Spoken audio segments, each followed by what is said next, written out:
Well, hello everyone. Welcome to part 11 of my tutorial of coding DLL injection into all processes. And we are still continuing to code our Windows driver. And today we're working on DLL injection, and I will try to get to the shellcode that does the injection today. We'll see how it goes. So let's go to our coding environment, and the ID is with Visual Studio 2019, and let's load our inject all. That is the name of the solution.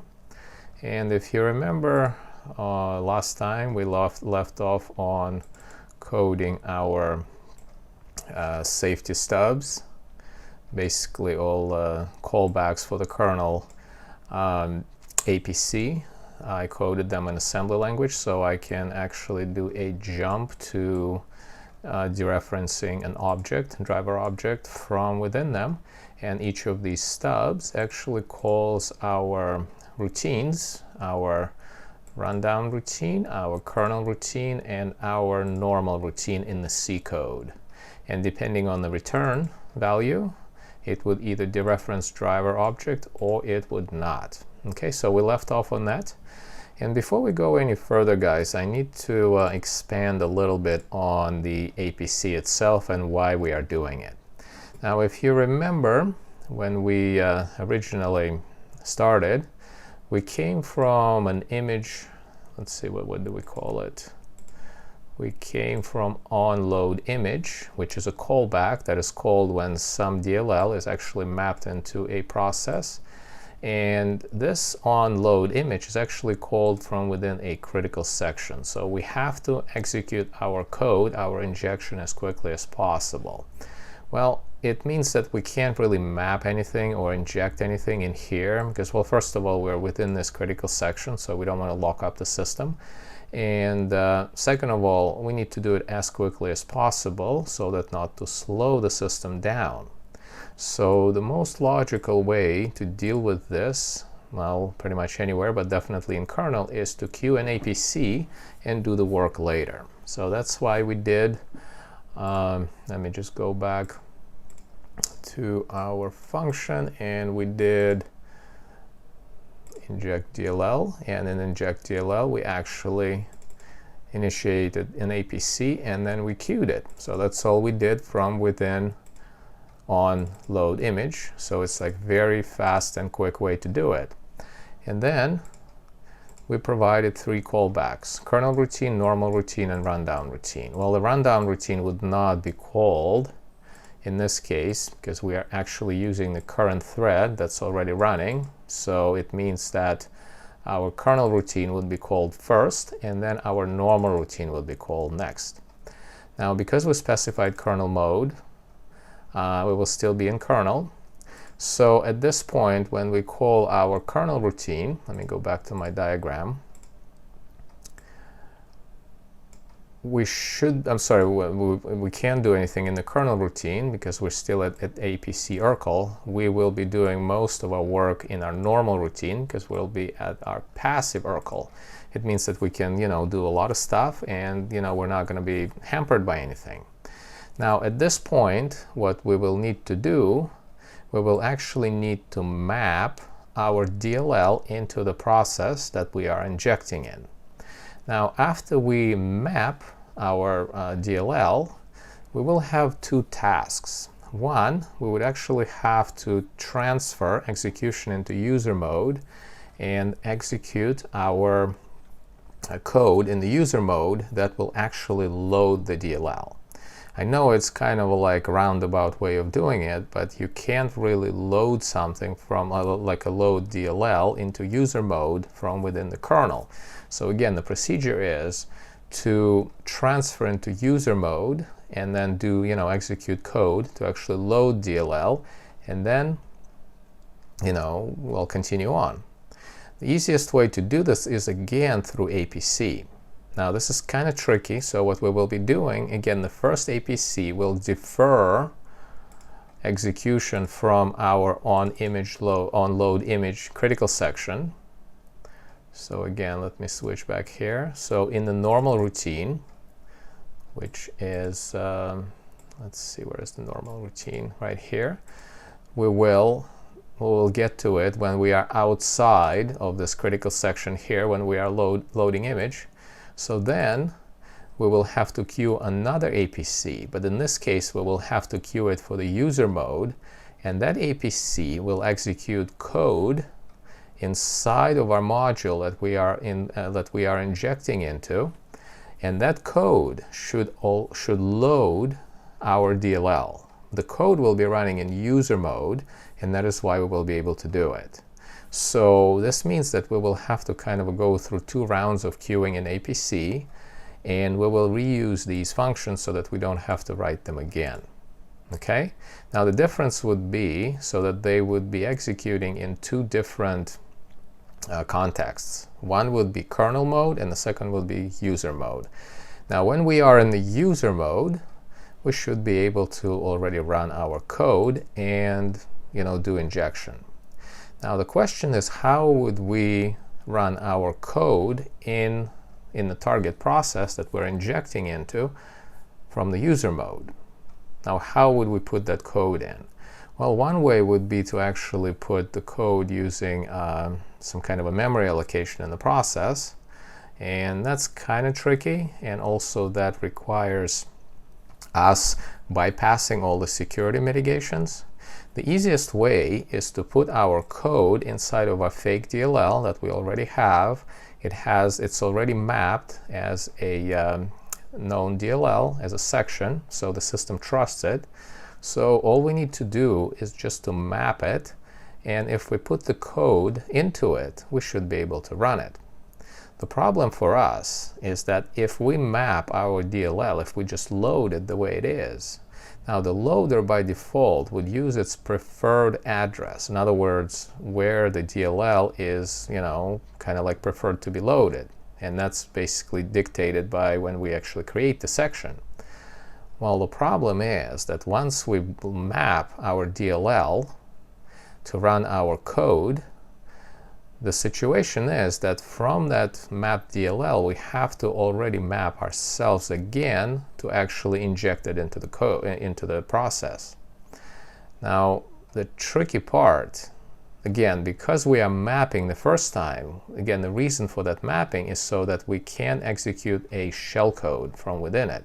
And the shellcode will actually run our code to actually inject our DLL into the process. Now this is very, very tricky, guys, so I understand this is somewhat, especially when I say this in words, that's not easy to follow. I think the best way is just to show it in code, and then you should be able to follow along. So let's do that.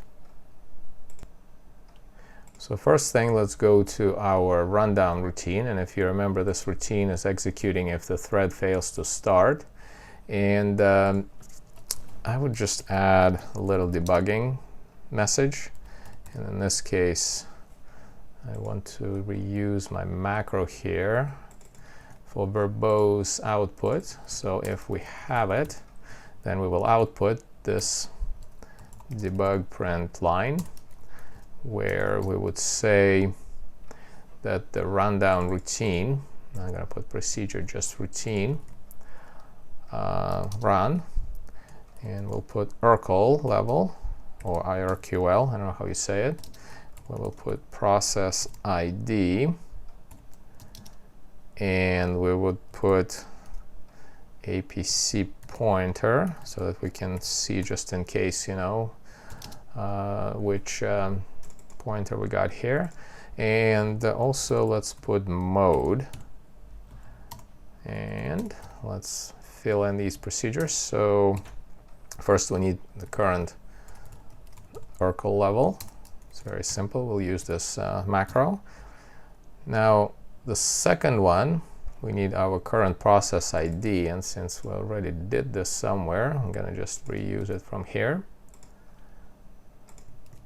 Okay, so that will give us current process ID, in other words, which process are we running in.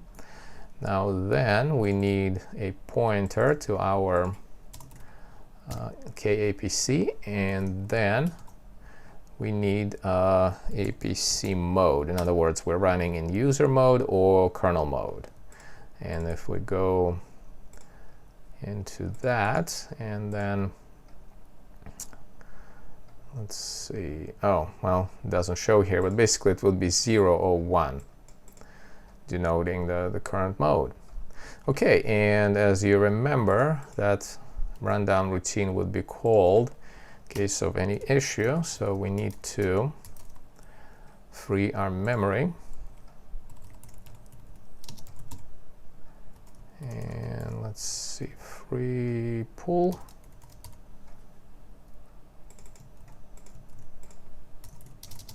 And remove the pointer to eliminate use after free.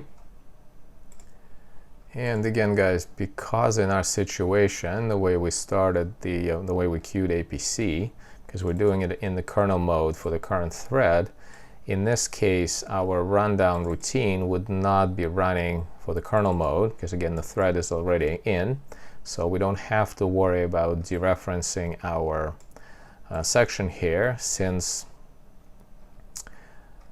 immediately we will get into kernel routine, and our kernel routine, after that we will get into normal routine that will take care of the object here. Okay, so this will pretty much conclude our rundown routine. So there's not much to it, just, removes the memory. And by the way, technically we didn't have to write it if we just provided null for the rundown procedure over here. It would do exact same thing internally. It would call free pool on the APC and just return. The reason I put it here is so that we can output this message, debugging message, just in case. So okay, we don't need this anymore. Okay, so we are done with the rundown routine, so let's go to kernel routine. And in here, let's do exact same debugging output. And by the way, you know what, let's do something here. Technically APC should be always provided here. Let's put an assertion here. And the reason I put if, just in case it is not provided, so that we don't crash over here. Okay, so we are in a kernel routine. Let's change this to the name of the kernel routine itself. And we pretty much do exact same steps here for our debugging output. But further out, we need to differentiate which mode are we in. And for now, we take this and basically say, are we in the kernel mode? Otherwise, we can be in the user mode. Or we can be in something else, which technically cannot be, but you never know. So that's why I'm going to put assertion here and null. So if we get here, we will fail right away. And let's see. So basically what's going on here is, I was trying to tell you before, originally when we queued our APC, let me just show you, we queued it for the kernel mode, and that's how we will get here. So let's just say kernel mode APC. Now we haven't gotten here yet, so we can't write any code, but basically we get here for user mode APC, okay, when it's queued. Okay, well, if we are in a kernel mode, we technically need to keep going, because again, because we're still here and we're executing at APC Urkel, so we don't really want to do anything at this stage. We want to do all the work in the normal routine, and we get to the normal routine next. So all we have to do is basically tell our stub to not dereference driver object, because again, we're still working. So we just say false, and otherwise, yes, please dereference it. And let's see, so here we go. So we got to this point. And next we will get to the kernel, to the normal routine. And let's see the normal routine. We should probably do the same debugging output. I'm going to put it right here. And we are going to put normal routine. And let's see, we have Urkel, we have PID, we have APC, we have mode, and we have a couple additional parameters. Now, because we passed these parameters in the context, let's see how did we pass them. Okay, so the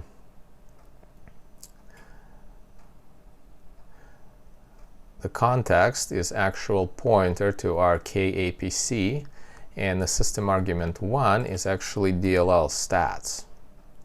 So let's do it. Let's get the pointers here.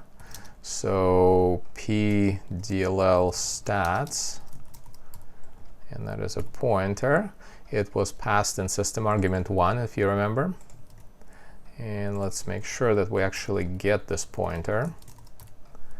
And we don't need this. And if you also remember that our pointer to our APC object, and that was SO, because it's already a pointer, and that was passed into normal context. So we don't need that. And also let's make sure it's not null. Okay, so we get all of these things, and now we can actually output the section type over here that comes from our DLL stats as section type. Okay, so again, we get Urkel, we get process ID, we get pointer to our APC object, we get mode from it, and then we get section type right here. Okay, so this is where we actually get our stuff. And then by the end of this routine, well, first of all, what we need to do, somewhere here, we need to dereference section object after we're done with it. Now, remember that since it's set as a permanent object, it won't be unloaded yet. Okay, that's why we set it as permanent. Okay, so object dereference object, and we get it from our DLL stats and section. Okay, so we need to also make sure that we have a section here. Obviously, you know, we can't get to it without having a section object. Okay, so this will basically dereference our object, and then if we return true, it will dereference our driver. So that will gracefully conclude our processing of the APCs. Now I just realized instead of checking for section, we actually have a method which is called isValid. So, and we will assert if this DLL stats is not valid. It's just a sanity check. Okay, so obviously we didn't get here just to kind of like, you know, shunt our APC and not do anything, just to output the, you know, normal routine into the debugging console. We actually need to do something. So at this point, we need to map our fake DLL, and we need to extract a shellcode from it. Okay guys, I tried to write down what I was trying to tell you, so let me just put a comment here. So our fake DLL will contain two types of code, okay? One will be shellcode, basically a small function that will write in assembly language that will be used to inject our fake DLL from the user mode. Now the function that will write, it has to be because it will be loaded at pretty much any random arbitrary address and space in the address space, and I'll explain why in a little bit, it has to not require any relocations. In other words, it has to be totally self-sufficient and not call any APIs that would require it. And I'll show you how to write it. It will probably do it in the next module or maybe later in this one. And also, once we are done with this, that same shellcode in the same module, not the same shellcode, but the shellcode in the same module, will load our FAKE.DLL, will load module itself into the process. And as I said, it is important to note that our injected DLL, it kind of like wants to be loaded at the preferred address, because that's where we kind of like put it when we created a section. But since we already map it here to get our shellcode that will be loading our DLL, we have to make sure that our shellcode is loaded at some other address other than the preferred address. Okay, and I'll explain a little bit better what preferred address is. And basically what this means is that, you know, in case we don't do this, when we try to map it the second time, the DLL, I mean not the DLL, the function that loads this DLL will not load it from the known DLL section, and instead it will be trying to resolve it by name, which will just slow things down. And that is why we need to do it at a different address when we actually load our shellcode. Again, I'll show it in code, so you should be able to follow along. So at this point, let's try to see what else we can do here. Okay, so I understand that at this point this is probably very confusing what I'm saying here, but just bear with me. I'll get you to it, because again, this is kind of like the trickiest part from all of this DLL injection. So at this point, because you know we will need preferred address for our DLL, which we don't have yet, and we will get that from mapping our section. So we have to go back to the previous code and get this preferred address. But before that, we actually need to write our shellcode. So at this point, the only thing we need to know is that our shellcode should not require relocation. This is important, so we have to do it kind of like base independent, in a base independent way. And we have to put it into our FAKE.DLL. Okay, so let's do it right now. Let's see, right now we do not have any assembly file in our FAKE.DLL, so let's add it. Let's put new file, and let's do it as H, and let's call it DLL ASM64, and make sure to put ASM extension, and it goes right here into source. And at this point, let's create some basic scaffolding here. It's code and at the end, and I'm going to write a simple comment, I guess.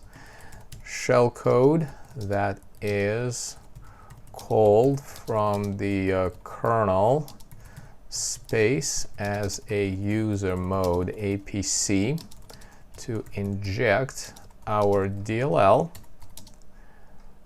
It must, let's see, it must be base independent, because we don't know at what address in memory it may be mapped.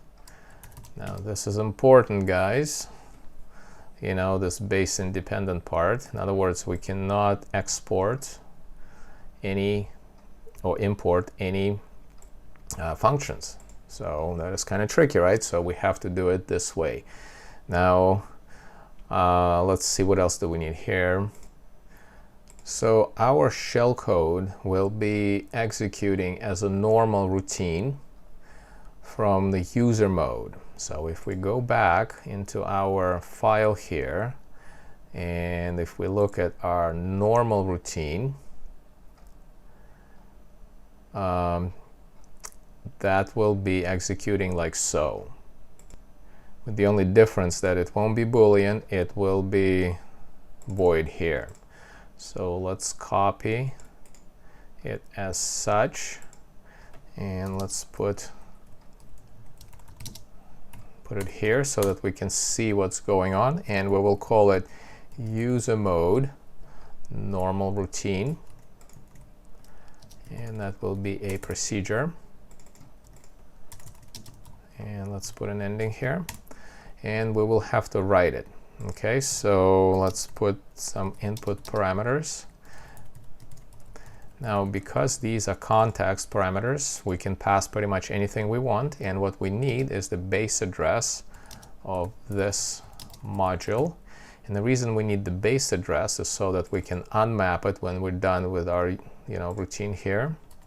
And again, it will be apparent later. Now, RDX, or this parameter, we will pass injected DLL name as constant W, I just can't type today, W char or white char, and it will be null terminated. In other words, the name of this module. Now keep in mind that you would say, well, wait a second, why do you need to pass it into this function? Because you just call API and get the name, it's not that difficult. Remember this base independent part? We can't really call any APIs from this thing. We have to resolve all of this. In other words, we have to find them in memory. And that's a lot of work. Thus, it's way more simple to just pass this from our code when we actually have all this stuff, when we can call APIs. Okay, so keep this in mind. And let's say R8. It's this parameter, and we don't really need it, so it will be unused. Okay, so there is no return, and now we can actually write it. So just to give you an outline of what we need to do, I'm just going to quickly write it here. Because we are still inside our OnLoadImage here, when only when only NT-DLL is loaded, so we can't use anything from kernel 32 DLL yet, we have to rely on APIs that are exported from NT-DLL. And if we go into our WinAPI search and search NT-DLL for, let's say if we put load, there is a function that is called NT, let's see, it's called, let's see, what is it called? Oh, loader, load DLL. So this function right here is analogous to load library. And by using this function, we can actually pass our DX into it, or the name of the injected module, and this function will do the actual work of loading our DLL. So right here it will be just the name of our, will be fake, I don't know, 64 DLL that will pass here, and it will just load our fake DLL using this API, because again, this API is exported from NT-DLL. That's exactly what we need. And then when we are done, basically at the very end, we will have to but actually jump into another API, which is NT-OnMapViewOfSection, and pass RCX. So the reason we would do jump is, again, because this API will be unmapping the module that our shellcode is running in, because again, remember, it's a base, RCX is a base address of this module. Because it will be unmapping us, we can't really do call, right? If we do call, when we return, it's kind of the same thing as we experienced with our callbacks here. If we just return here, well, our module may not exist anymore. So we will create race condition. That is why we always need a jump. And the jump will basically make sure that when we unmap, this module will be unmapped from memory and we will not return back into it. So that's what we need to do here, okay? But remember I told you that it's base independent, so we can't really call these APIs. We can't just like put it right here as code. We can just do like call, you know, loader, and obviously put a comment here. Because, well, this will be an export. We will be exporting it from NT.DLL, which we cannot do in here. So we need to resolve this address before we can actually call it. And we need to do it in base independent way. So how do we do that? Well, if we go to my blog post, let's see if I can spell my website, and go into blog. So what we are doing here, we need to locate a blog post. Let me see, I think it's over here.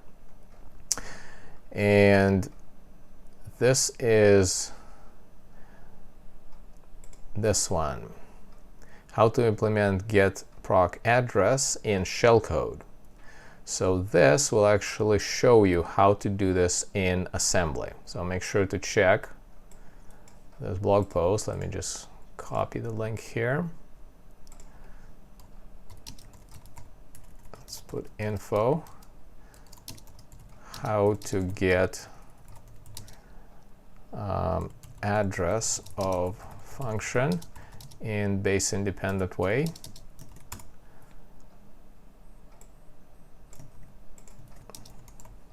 Okay, so you can actually get it from here. And yeah, that's how you can resolve these APIs from NT.DLL. Okay, so I'm going to remove that. And for the ease of use, since we have to resolve, remember, two APIs, let's make a function that we can call. Let's just scoot down here a little bit. Let's just call getProcAddrForMod, and this will be procedure, and it will be private. Private means that we can't call it from outside, which we obviously don't have to.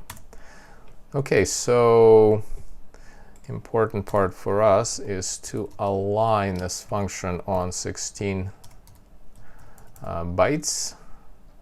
Let's just say specify function alignment. By the way, we have to do the same thing here, because again, this is important. Otherwise, you know, we might, you know, our callback might actually crash, and it will be pretty difficult to diagnose it. And let's write kind of like a C declaration of it, so it will return var proc, in other words, the pointer to procedure itself. Now on the input, we would get an edge module, in other words, the base address for the module, and then we would get constant char as function name that we need to resolve. In other words, that's kind of like what getProcAddress is doing.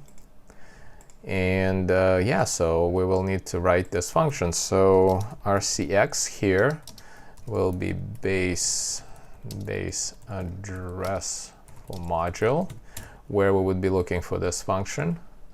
And RDX, and again, I'm just following calling convention, will be function name as constant char. Now it's not a wide char, it's a single byte char, because again, we don't need any, you know, non-English characters.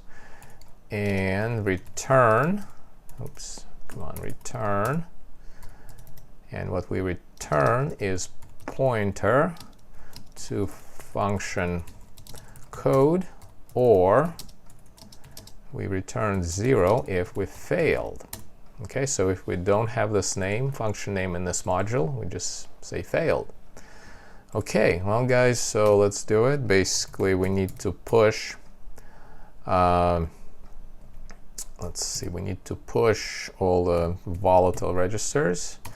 Let's just say push R12, let's say RBP.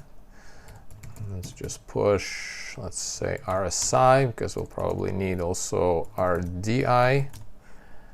And let's just push pretty much all of them RBX. Now, to know which are volatile registers, you need to see x64 calling conventions. Let's see, MSDN x64 calling convention. And I think it's like one of these here. Yeah, so you can read all this stuff and it will tell you pretty much which registers are volatile and which ones are not. And also there's a second link which probably tells you additionally all this stuff. So yeah, make sure to read this guys. I'm not gonna like go into in depth. Basically just keep in mind that these registers have to be remembered. And basically, since we pushed them at the end, we have to pop them, but we have to pop them in reverse order. And let's see, our DI, pop our SI, pop our BP, oops, that is our BP, and pop our 12. And then when we do that, we return. Let's see, so that pretty much will do.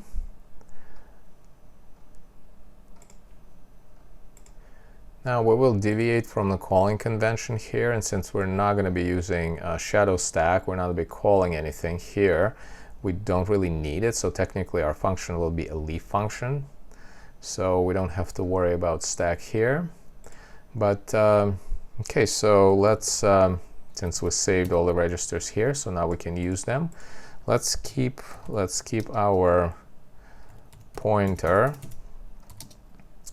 to the base in RBX, and this would be p image DOS, not dog, but DOS header.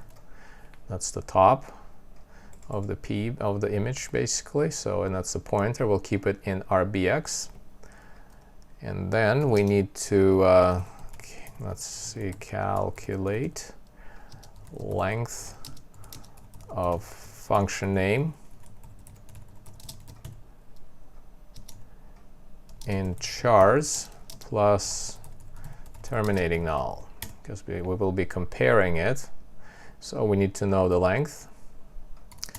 And let's do it real quick. So we will be using, let's see, the function is can string byte, and what it needs basically, what are we looking for? It will continue repeating and continue checking RDI register until it matches on AL, and AL will be 0. So in other words, we'll be looking for the end, for the terminating null, and it will continue so until, and it will also decrement RCX. So we need to make sure that RCX is not 0. So we'll just make it -1, and we need to give it a pointer where to begin scanning, and this is RDX, and remember RDX is the beginning of our function name right here. So we will do it here, and let's see, so we have that, and basically it will start scanning, and then to know the length we need to subtract RDI, because it will be incrementing RDI with every iteration. And here, if we subtract our RDX from RDI, in RDI we actually have the length of our string including terminating null, because it will stop on 0. And here we can just keep it, let's say, in RBP, because again RBP have been saved, so we can reuse it. And let's just say that RBP is function name length in chars. Okay, so that should do that. And you know what, just to make it more efficient, let's do ECX. It will save us 1 byte. When we clear lower 32 part of the register, it will clear the whole RCX, but it will be a little bit shorter to write. And let's see, oh, also guys, I'm not going into all the details of what this stuff does. You can just Google this and see, because otherwise it will take forever. Okay, so now when we have the length of our name, we need to walk the PE header. And the way we would walk it is basically explained in this blog post. So please, make sure to read it. So it kind of like explains what we're doing here. So I'm not going to go into all details. But basically, we first, let's see, get an offset, and let's use REX because it's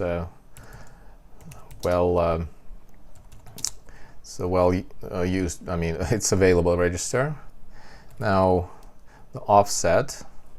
Now RBX here, if you see, is the base. In other words, it's image DOS header. So we're just getting an offset to. Well, you know what? Let me just Google it so I can show it to you. If we go into the actual documentation, oh wait a second, there's no Microsoft documentation for it. Are you kidding me?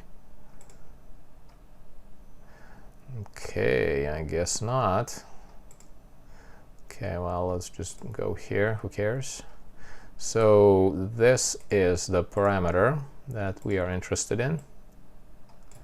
And for 64-bit, it is located at offset 3C. Okay, so that's where we get it. So then we need, let's say, we need EAX. And we get it at RBX plus REX plus 88H. And here we would get, I'm going to copy and paste here. Basically, this is this little thing here. We're basically getting access to the image directory entry export. Now, I know this is kind of like a long C string, but that's what this does. So we take base address, we take this offset and add 88, which is the offset that goes all the way to this directory and takes the virtual address. So EAX is that virtual address, and then what we need to do, we need to add REX, and by the way, we use EAX because this value is 32-bit. Okay, so and then we add REX to RBX, because again, it's virtual address, it's offset from the beginning of the file, and REX will actually be, let's just write it here,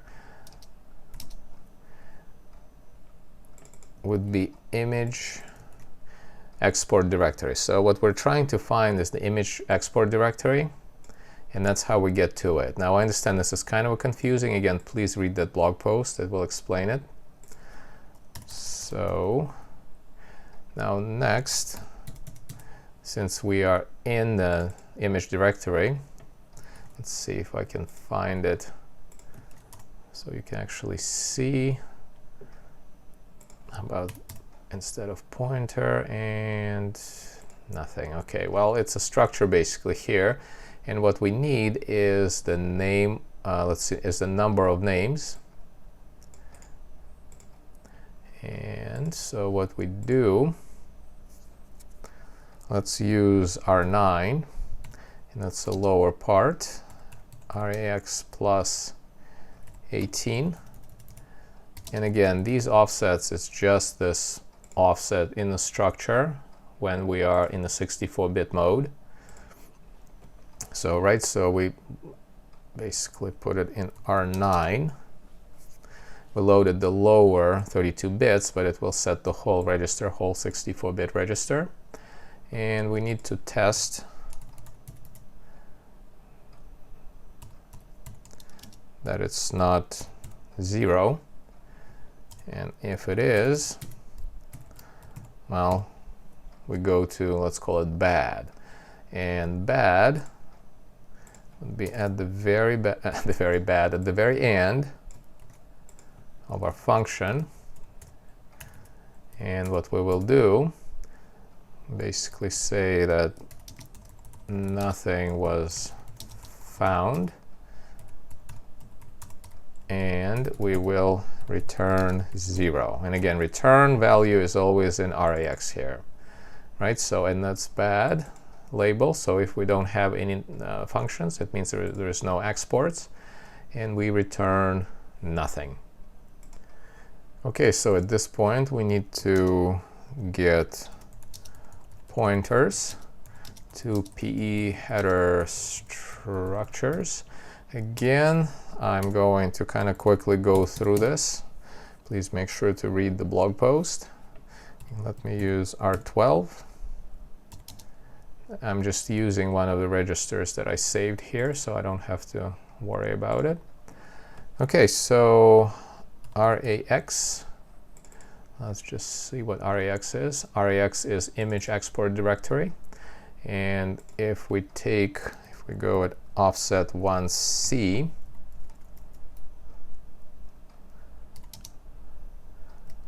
R12, again, let's bring this up, would be address of functions.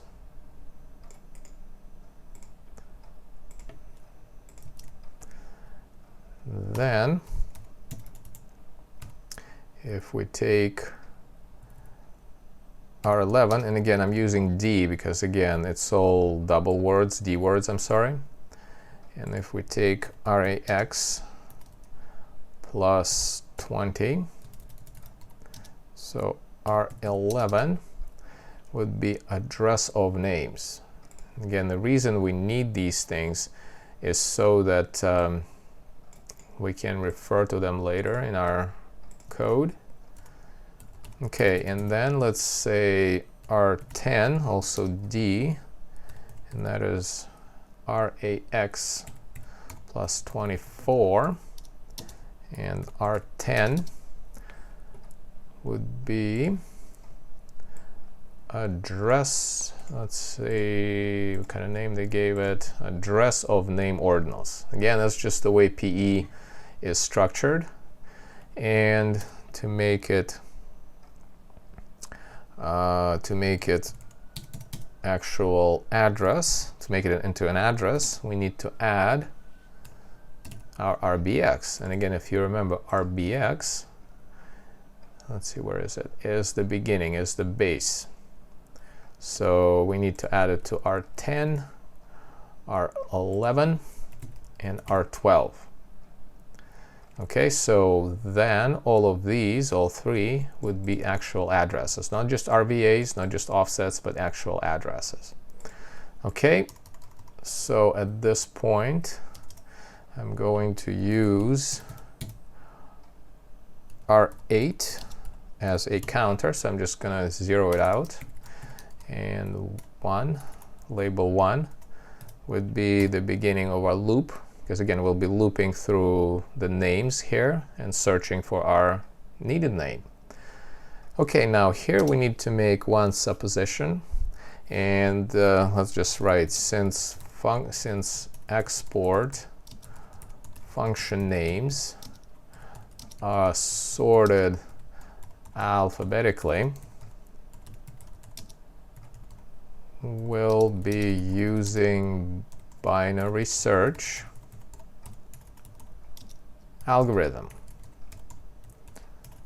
So what this basically means, a PE header, normally formed PE header will have their export names sorted alphabetically, which will be very easy for us because we can use binary search. So you can look up online what binary search is. It's basically having the search length by 1 and by 2, and then kind of looking which direction to go. So we have it once, then we go left or right and just keep going.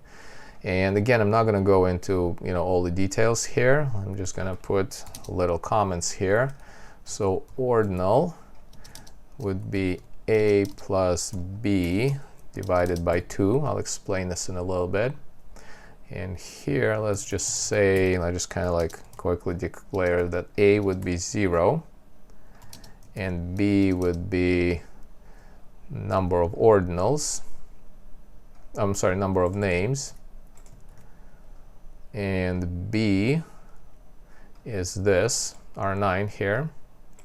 and a is 8 originally. So the ordinal for us would be a plus b divided by 2. So we'll start from the middle. And let's do that. So let me add them first. So R8D plus R9D. And again, since R8 is our A and R9 is our B, let me just put B here. So this means that we can, again, the reason I'm doing this is so that it's kind of like easy to read. So we add, and then we need to divide. And the way you divide in assembly is by shifting right by 1. That's kind of like division. And again, just let's write it in here as a comment. So EAX is an index or ordinal. Okay, so that will be that. And then basically need to do address of names by ordinal, right? And the way we do that, we just do move, and let's do EDI because we'll need it for search. R11 plus RAX times 4. The reason it's times 4 is because address of names are D words. Again, you can get it from the PE header, you just, from the structure. And the ordinal is this, which is, again, we're using RAX, but basically EAX, when you set EAX, it sets the whole thing. So we don't have to worry about that. And R11, if you remember, it's address of names. So, okay, we loaded EDI, which kind of like technically loaded RDI. Again, when you load lower 32 bits, you load the whole 64 bits, so we can use it. And we can add RBX to it, because RBX, if you remember, again, it's the base. So RDI will contain the address. Let's leave a little bit of space here. Okay, so then we need to get, let's say, RCX as the name. Remember, RBP was the function length. And you can probably see where I'm going with this. I'm going to be using a compare, let's see, comp string bytes. And if you look at this function, it compares RSI to RDI for our RCX number of bytes. And it goes on until it finds a match. And let's see, so RCX would be the length. Let's just write it down here, RCX name length. And then we need to specify RSI will be RDX. And RSI is function name. And let's look at RDX. So RDX,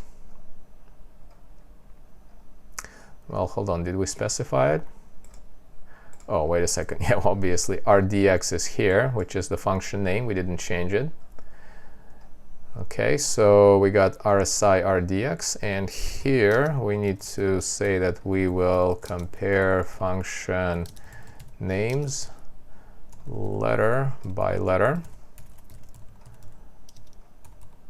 until they are not equal. Okay, so that's what this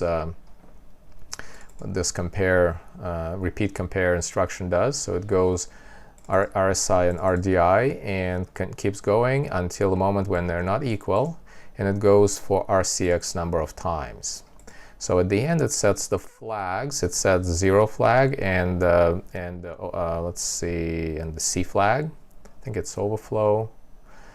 And then we need to check. So if it did not find a match, which it won't probably, we go on. Otherwise, if it returns 0 flag, it means that we actually found a match. Okay, that's good. So at this point, we need to calculate the address, and we get it as a D word. I'm sorry, not as a D word, as a word pointer because it's 16-bit, and we get it from let me just write it here so you can understand. Now, address of name ordinals, and then the index is the ordinal. Okay, so that's what we're doing here. So R10 is the address of name ordinals. Then we need to add RAX and times 2. The reason it's times 2 is because it's a word array. And again, RAX, as you remember right here, this is our ordinal. Okay, so we get that. Then the next line, what we need to do is address of functions.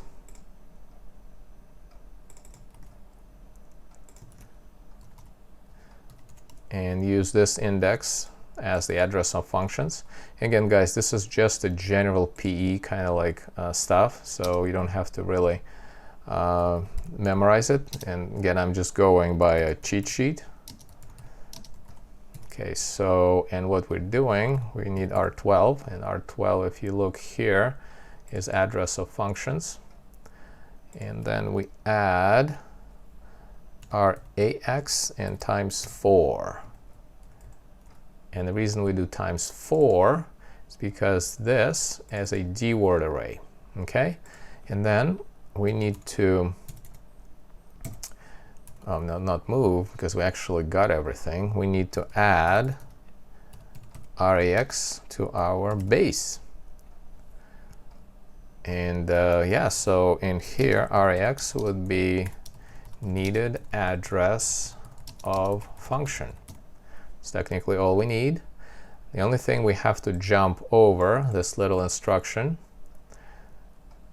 and let's just put out and jump to it.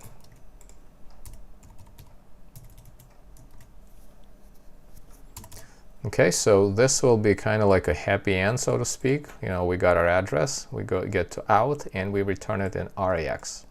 So this is kind of like, you know, what we needed. But we also have this not equal. In other words, obviously, the first time we will not find it, so we need to implement what happens next. Let's put it here. And basically, if we didn't find it, we continue depending on the result of comparison. And the comparison was right here. Remember that our array of names is sorted alphabetically.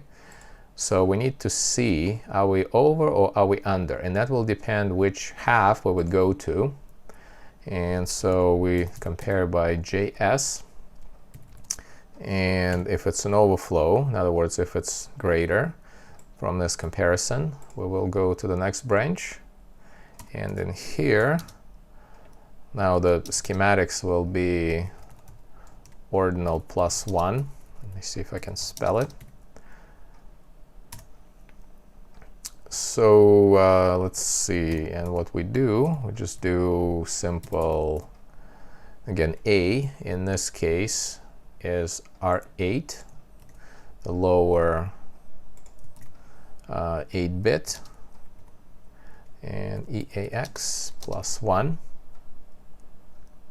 Right, and so, and then we need to jump further out, and the third iteration here, the third label, is that B is just equals to our ordinal. Again, this is how we divide it in half. So I'm not going to just explain the algorithm here. So, and here B is R9.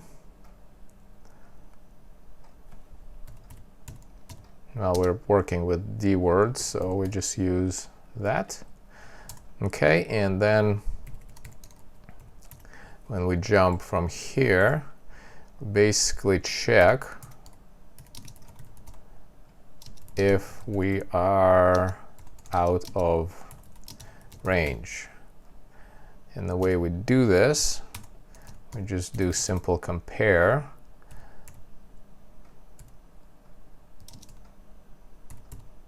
And what this does, let me make sure that I'm on the same line here.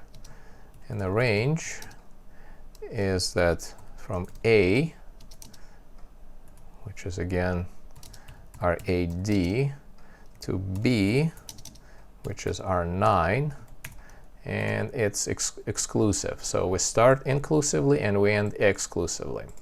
And here, if we are below, we jump to the beginning. Okay, and that concludes our loop. Now again, guys, this is probably, you know, a little bit over the top right now, but just look at the binary search and you'll see what I mean. And that should pretty much do our search for the function name.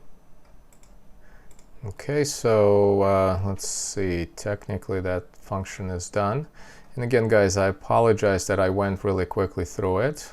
Oh, the only thing, let's simplify this one. Again, it's just saving 1 byte pretty much. Yeah, if you set lower 32 bits, it sets the whole RAX or 64-bit register. So, okay, well, let's see if it actually builds. Let's make sure that we didn't. Okay, that's what I'm talking about, just typos. Now I understand that assembly language is kind of hard to read, especially like this stuff, and it's so easy to make a mistake, so that's why people don't really code in it. But we so far didn't make any grammatical mistakes. But we have concluded our function of actually finding a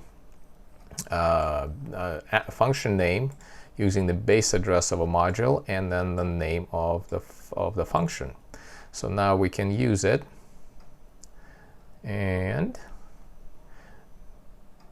we can use it up above here.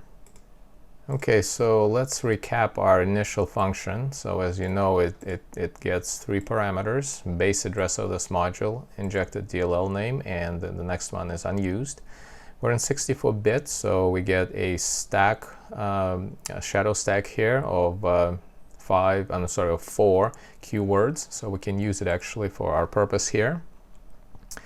And so yeah, let's do it.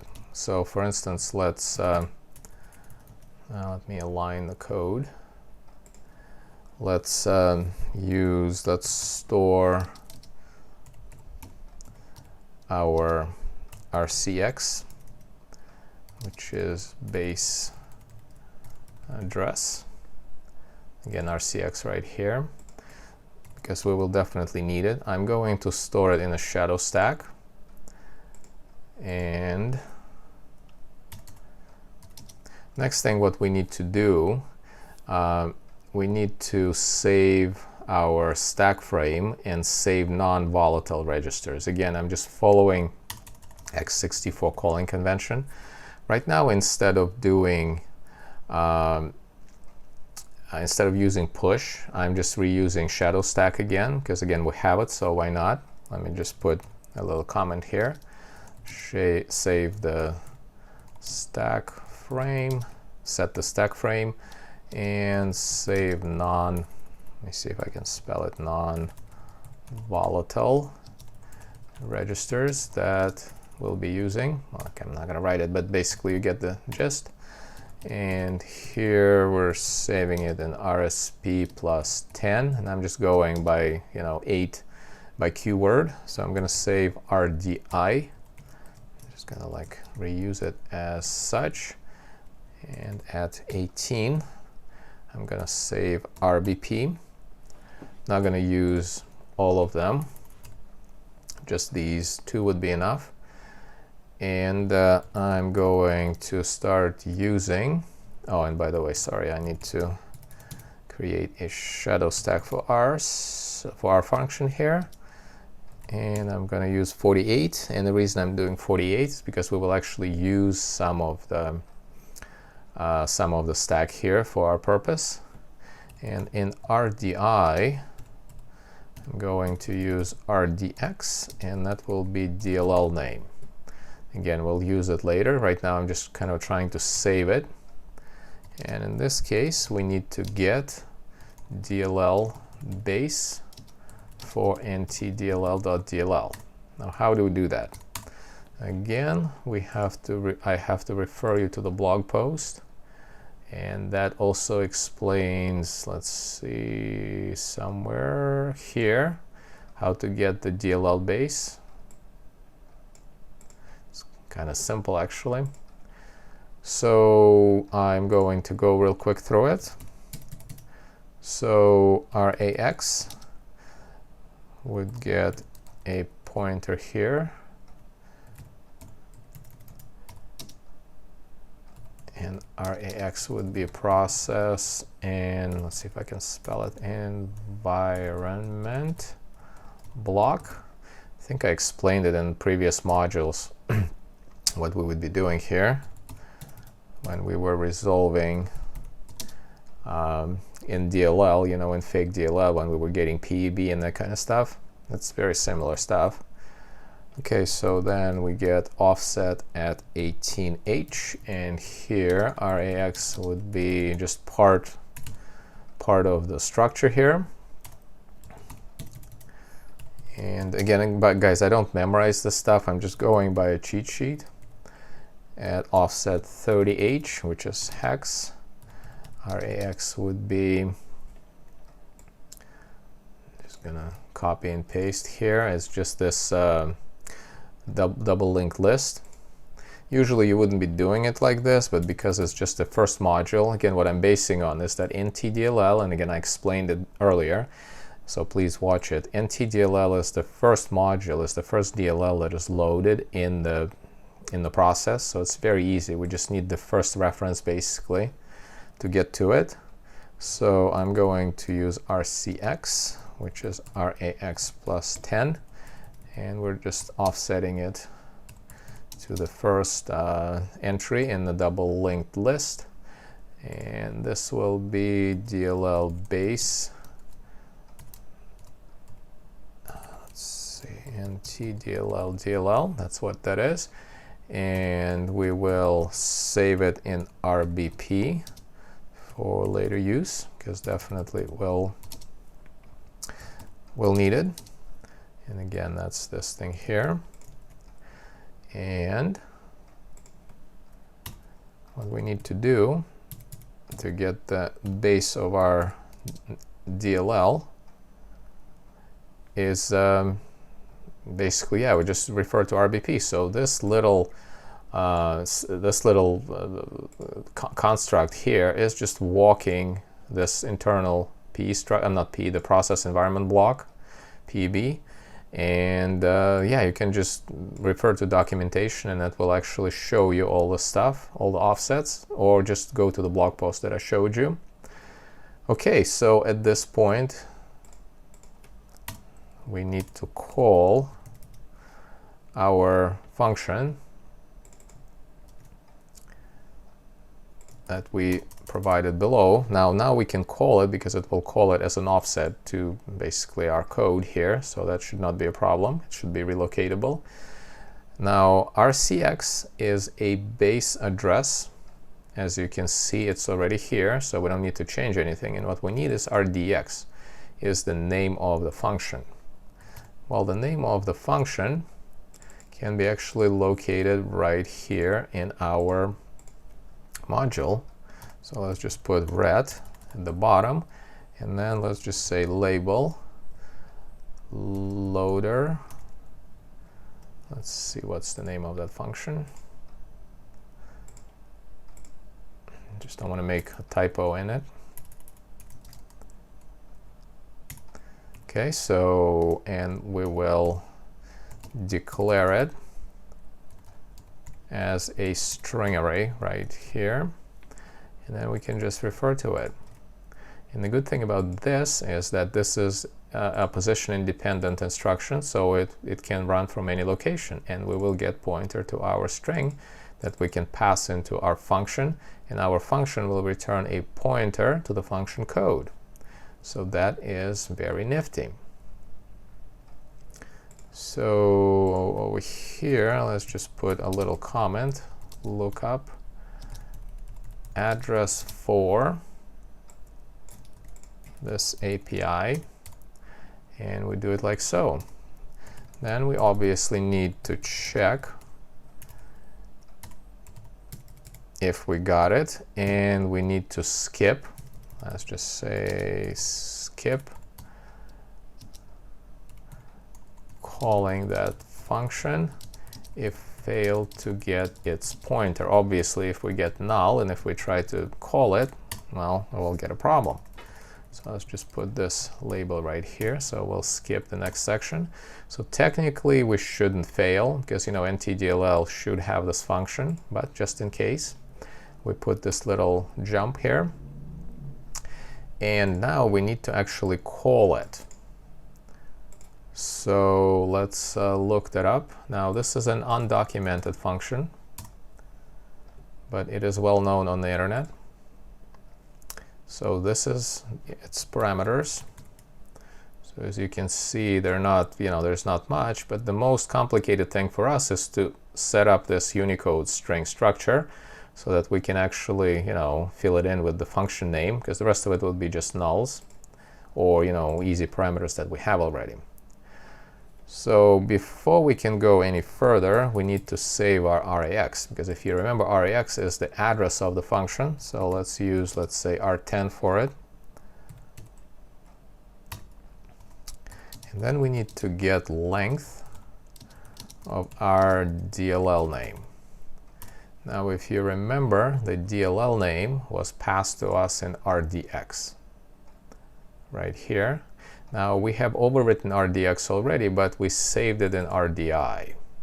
And RDI is the register that has to be saved. So, thus, we actually have it here.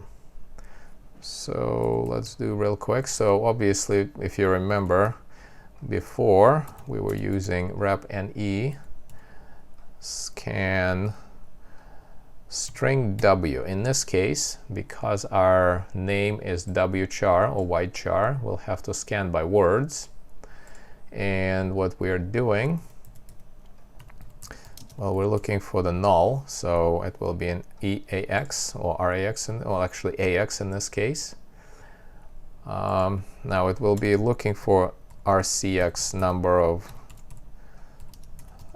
iterations, so let's set it to -1 by decrementing it.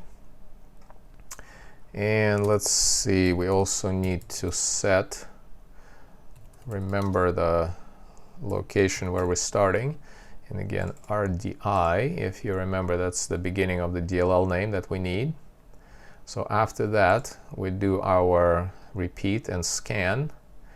And then if we do subtraction from RDI, I'm sorry, we subtract RDX from RDI, and RDX we kind of like remember at the beginning. In this case, the RDI will be length of DLL name in bytes plus size of wchar. It's kind of like, you know, I wrote it in C, but basically that's what this is. Again, it's not, you know, when we subtract and get the number of bytes. Okay, so that's what we needed. I'm gonna leave some space here. And then we need to fill out our Unicode string. Now, to see the declaration of the Unicode string, just let's go to C, any C++ file, and let's just look it up. So I'm gonna copy and paste. And then we don't need it here. So let's go back to our awesome file and let's simplify. So this stuff is not needed. So basically what this thing is a ushort pointer. I'm just going to remove all of this stuff so that just kind of like make it as simple as possible. It's just a struct. Okay, so that's what this is. Let's make a comment out of it. So we need to fill this out, and let's kind of like quickly put offsets here. So let's just do like so. Now these offsets will be needed for us to actually refer to them. And the way this works, ushort is 2 bytes, so plus 2. Now the next one, because we're in 64-bit, is aligned on 8 bytes, so it's 8. And what we do here, let's just write a comment, so it's a length of string in bytes, which is important, not including last null. Okay, that's length. The maximum length is the length of string in bytes. Now I'm writing it for our example here, including last null. So that's the only difference. And this one is a pointer to the string. So that's what we need to imitate here in our assembly. Now you guys probably can tell why assembly language is so complicated, because something that you can write in C within like literally 5 minutes, 5 seconds, you have to dedicate all this time to in assembly. Well, there's no other choice. Okay, prepare Unicode string with our injected DLL name on the stack at, and if you look, we reserved some stack here. Let's see, where did we do this? We did here. And first, the way calling convention works, the first 4 keywords, which is 20H in hexadecimal, this is a shadow stack, so we can't really use it. But anything after that, we can. So in this case, we can just say at RSP plus 20H. That's when the shadow stack ends, and we can use it. And since we did reserve 48, and the reason we did 48 is so that we can account for this here, we can actually use it. Okay, so let's prepare it. So first, let's do RSP plus 22H. And let me just put a comment. This will be maximum length. Just align all of these things. This makes it a little bit more readable for you. Okay, so maximum length, so let's do it first. And again, remember, RDI will be the length of DLL in bytes plus last null. So that's exactly what we need, including last null, and that's in bytes, as you can see right here. And because it's ushort, we do just 16 bytes off of a full 64-bit register. Now then we need to subtract 2, which is last null, and again it's the size of wchar, which is 2, from RDI, and then we need to write it into offset 20H, and that will be length. Again, remember, that's where we put our Unicode string, so we put it here. And then finally, we need to put a pointer to our string. And the string, if you remember, is an RDX, which we got from RDI. I know it's really complicated, and RDI is DLL name, so okay. And let's put here that this is our buffer. So at this point, we filled out our Unicode string. And what we need to do, we actually need to call our loader load DLL. So let's get its parameters. And I'm just going to paste it here. And let's just do it like so we can read it. Okay, let's make a comment out of it. And if you remember, we put its address in R10, so just so that we will remember, let's just call R10, and that will call loader load DLL. But before we do that, we need to provide all of these parameters. So Well, let's start from the easy ones. Now, path to file, we don't really need in here. So let's put path to file as 0. And our dx is also not needed. In other words, flags would be 0. Now, module file name is what we calculated, and this is our Unicode string. So what we do, and it goes into R8,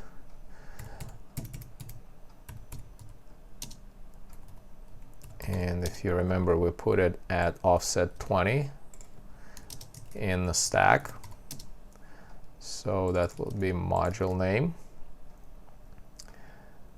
And we don't just put module name, obviously, we put the address, which will this instruction does.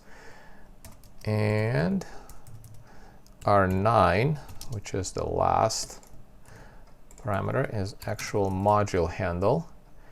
And the module handle is, I'm sorry, no, the module handle, actually the one that will receive the module handle. So we provide this, and we just give it some empty location on the stack. And if you look the size of the Unicode string, it's basically 10H or 16 bytes plus 8, and that will make it 16 because we have to allocate it. Align it. Okay, so at this point we can call our function, and well, we can't really do anything if it fails. Let's just write it down over here. We can't do anything here if loader load DLL fails to load DLL, because again, we don't have any means to even log anything from here, because again, it's a shell code. So we will ignore it. Well, at this point, what we need to do, we need to unmap our section here. Let me see if we can search for unmap, and there is a function which is called unmap view of section. Let's get its name, and we need to call it. So before we do that, we actually need to look it up and see its prototype, so how exactly it's called. Now, there's a ZW, but it's pretty much the same type, as NT. So let me put it over here so that we can refer to it later. Now, this one is much more simple than the first one. So, and let's see how we can call it. Well, obviously, first we need to look up address of this function in NT_DLL. And as you remember, we can use this call for that. And let me align. And we need RCX as the base address. So let's do that. Move RCX, and if you remember, RBP is actually our base address. So let's see, base address of nt_DLL.DLL. Again, let's just look back, and if you see, that's right here, that's we get DLL base for nt_DLL. Okay, and then we also need in RDX the name of our function, and we can get it from over here as a label. So let's just do it real quick. Again, it's a byte array in this case, and we can use this label over here. Okay, so here we resolve this function obviously we need to test if it got, if we got something. And if it's 0, in this case, we have to go to a fail clause, which we don't have yet, but we'll write it.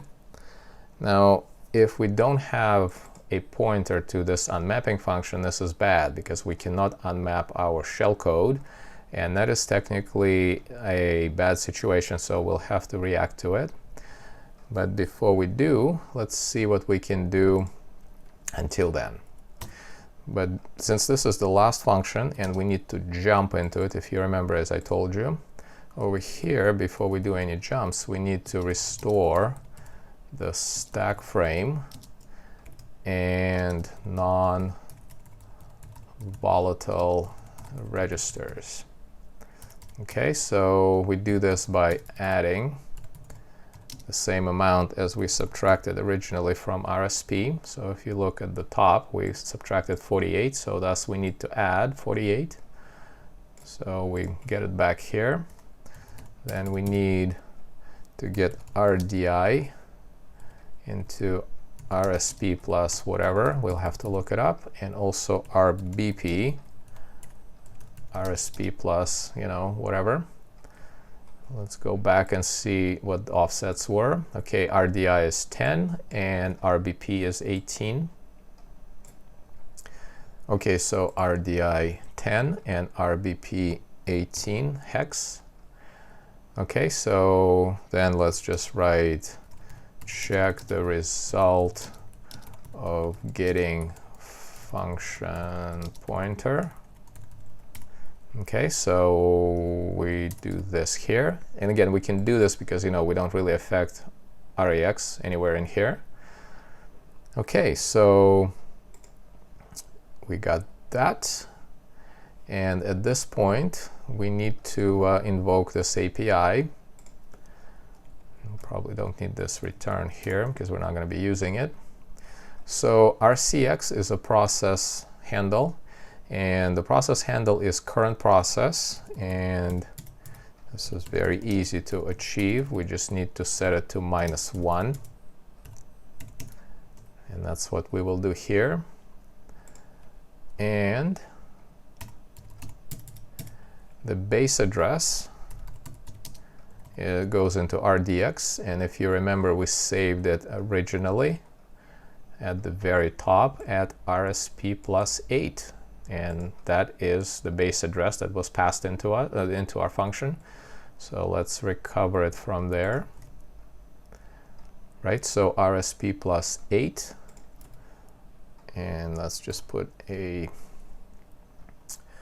comment here. So RDX is I just can't type base address, and RCX would be NT current process. It's a macro basically that returns -1, and then we need to call this function, and this is jump, and as you remember, it's in RAX, so jump RAX. That's pretty much how simple it is to call it. And over here we need to put a node for developer again. Let's just put important. Let's say we need to invoke this function, let's say via a jump, because it will be freeing the memory. Let's see, memory section that our code runs from. Thus, we cannot return into it via a call instruction. So hopefully that will be enough for the developer not to remove this jump to a call. Okay, and the only thing we have left is this fail clause, which we'll get to in case we fail to resolve our, int unmap view of section. Let's put it over here. And let's see, well, let's write a comment. Failed to unmap, which would be bad. And, well, let's just say if, let's put a definition, if def, for the, I'm going to add it later. It's basically kind of like a preprocessor for the MASM. And here we would say int 3. And int 3, this is basically a debugging break. Not breal, but break. And let's say for debug build only. Otherwise, we just return, because we can't really do anything, we failed to unmap. We just, instead of crashing the process in release build, we just don't do anything. Okay, and the only thing we have left here is actually to define this definition as a preprocessor for our macro here, for our macro assembler. And let's see, I think it's in general, preprocessor definitions. Make sure that you're in debug configuration and click add. So basically what this will do, it will compile this int3 or debugging break only for a debug configuration. And if we change to release, it will not compile it. So, and for that, obviously we had to add here for specific file in Microsoft Macro Assembler and general preprocessor definitions, and just add it here. Okay, well, let's see if we can build this thing. Make sure that we didn't make any errors here. And at this point, we have our working code. Now, it's probably that possible that I made some typos here and some errors. But for now, we have our routine, UserModeNormalRoutine, for 64-bit code that can inject our DLL into a process. And note that we wrote it as base-independent code, so it should be able to run without any relocations. Okay guys, now this has become really long, so I'm going to stop this. We still have a lot of stuff to do. We have to write a 32-bit, which will be easy. We'll just have to change offsets a little bit. And then we will continue with mapping and actually locating this procedure inside of our FAKE.DLL. But we'll do it next time. So thank you very much for coding, and see you then.